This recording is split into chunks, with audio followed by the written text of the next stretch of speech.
Oui, il y a une logique dans le choix des biographies de cinéma parce que je dirais que Newman, Redford, Brando, McQueen, Mitchum, d'une certaine façon, ont été des gens d'abord qui ont su vraiment modeler leur carrière, qui ensuite ont donné une impulsion précise, qui ne sont pas contentés d'être des acteurs, ou du moins qui, s'ils n'ont pas été producteurs ou réalisateurs comme l'ont été Newman ou Redford, si c'est Mitchum était tellement génial de toute façon que même quand il faisait un mauvais film, par-dessus ça, il transmettait son espèce d'esprit rebelle. Donc Brando, c'est évident, je pense qu'il y a une logique dans le sens où c'est... d'abord c'est des gens qu'on allait voir aussi parce que c'était eux, qui sont parfois plus la valeur du film que le metteur en scène, ça arrive aussi de temps en temps,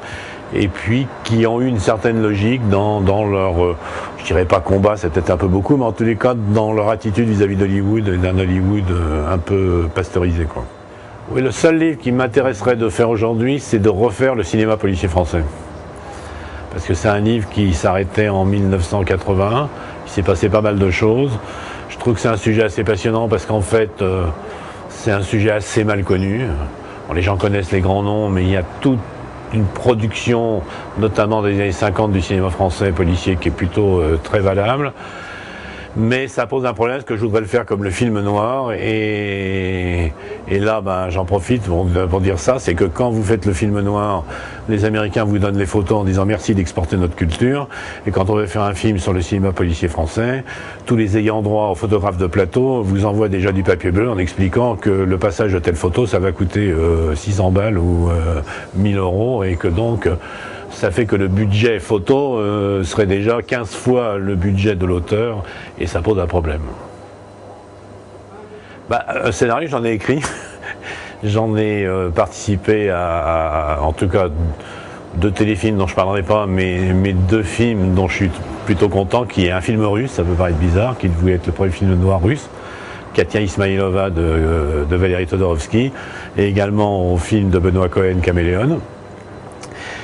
Quant au roman, non, là j'ai une position assez claire. Je pense que si je suis crédible vis-à-vis des auteurs français, c'est aussi justement parce que j'écris pas de roman. Si j'écrivais un roman,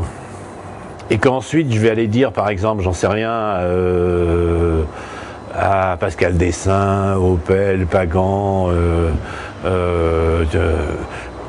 je veux pas de ton livre parce que je trouve que c'est pas bien, c'est pas rendu, ou alors là tu devrais bien, là c'est pas très bien traité, et que moi j'ai écrit un bouquin pas génial, les mecs ils vont dire attends, t'as vu ce qu'il écrit, et lui il vient en plus me donner des leçons d'écriture, ça va pas. Donc